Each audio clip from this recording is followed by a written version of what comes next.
Next topic,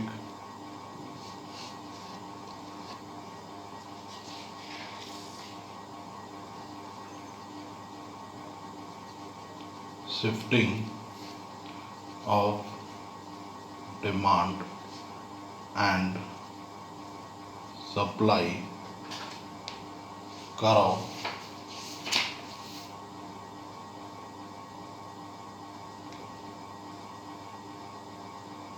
which is simultaneous change.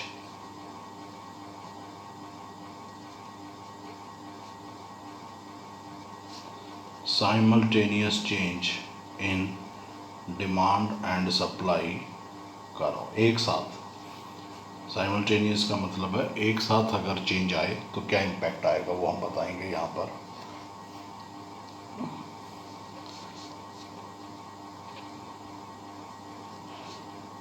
When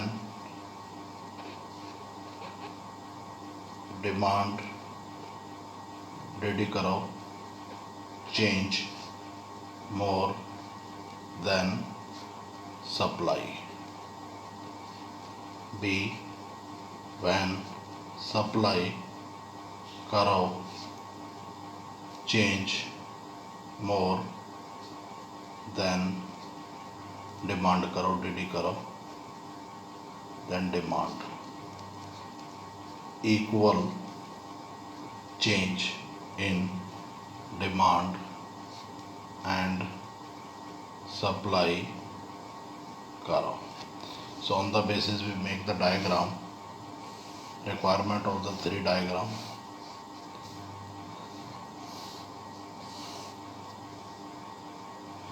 In first diagram, y x axis equal change, it's mean ये demand करो है और ये supply करो है, इक्विलिब्रियम प्राइस है यहाँ पर। इसमें भी आप शो कर सकते हैं, ये डिमांड करो है और ये सप्लाई करो है, इक्विलिब्रियम प्राइस है। यहाँ भी डिमांड करो, ये फर्स्ट डायग्राम है हमारी, ये सेकंड डायग्राम है, ये थर्ड डायग्राम है according to ABC you can say. ये इक्विलिब्रियम प्राइस अर्लियर भी डिस्कस, कोई ज़्यादा चेंज नहीं है। अब क्वेश्चन क्या है, on the basis of the A when DD करो change more than the supply करो। इसका मतलब है DD में इंक्रीज जितना हुआ है, सप्लाई में जो इंक्रीज है उससे कम दिखाओ आप S1। अब आप एक बात देखें, DD में जो चेंज हुआ है और सप्लाई में जो चेंज हुआ है वो यहाँ पर कट कर रहे हैं, और इस सिचुएशन में what is the impact on the equilibrium price, आपके इक्विलिब्रियम प्राइस बढ़ गए। लेकिन क्या है कि DD में जो चेंज है वो ज़्यादा है, यानी गैप बिटवीन, ये गैप ज़्यादा है इस गैप से, तो इसका मतलब है what is the impact on the equilibrium price, वो बढ़ जाएंगे इस केस में। लेकिन दूसरा हम कह रहे हैं कि सप्लाई में ज़्यादा चेंज आ जाए, तो पहले DD में चेंज कर लो, D1 D1 ये चेंज आ गया। इंक्रीज केस बता रहे हैं हम, ये हमारा जो केस है जो इंक्रीज केस, डिक्रीज केस इसके वाइस वर्सा हो जाएगा, डिक्रीज नीचे की तरफ आएंगे डायग्राम। और इसमें हम ये दिखा रहे हैं कि सप्लाई में जो हमारा चेंज है, आप डॉटेड लाइन से दिखाएं तो बेटर है। ये जो चेंज है ये भी आप डॉटेड लाइन ले सकते हैं, ये क्योंकि इससे पता रहेगा ये नया सप्लाई करो है। अब ये नए डिमांड करो को नया सप्लाई करो E2 पॉइंट पर काट रहा है, E से E2 पॉइंट यहाँ आ गया, तो ये P से प्राइस हमारे देखो कम हो गए, और प्राइस कम होके कहाँ क्या हो गए, P2 हो गए। यहाँ पर प्राइस बढ़े थे, डिमांड ज़्यादा बढ़ी थी सप्लाई से, तो प्राइस इंक्रीज। तो इस केस में, ए केस में तो क्या इम्पैक्ट हुआ, प्राइस हमारे इंक्रीज हो गए। बी केस में हमारा क्या हुआ है कि प्राइस हमारे डिक्रीज़ हो गए, तो ये हमारे प्राइस डिक्रीज़ हो गए, P2 हो गए।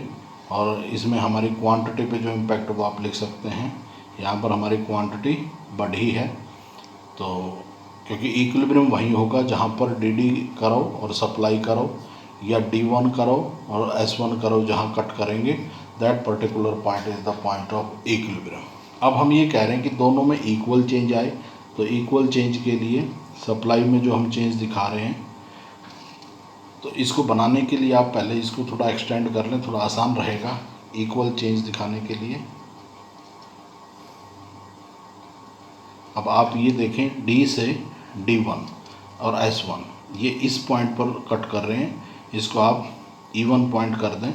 इससे इम्पैक्ट क्या हुआ है, no change in equilibrium price when equal change in DD कराओ और SS कराओ, तो ये आपका कोई चेंज नहीं आएगा, ये इम्पैक्ट है। So it's means see no change in equilibrium price.